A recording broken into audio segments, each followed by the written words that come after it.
What's up guys, welcome back to another video. In this video, I will show you how to cancel order from Instagram website.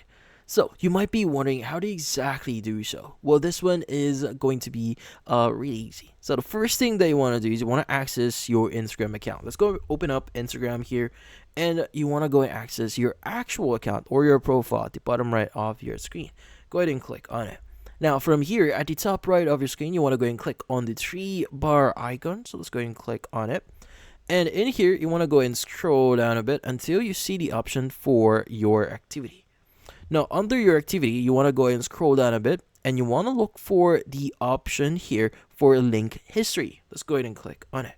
Now from here on, if you did access a website before, this is where you'll be able to access that specific website again, which in turn you should be able to click on it and access the page where you'll be able, or you'll have the option to cancel your order if you made any orders on that specific website.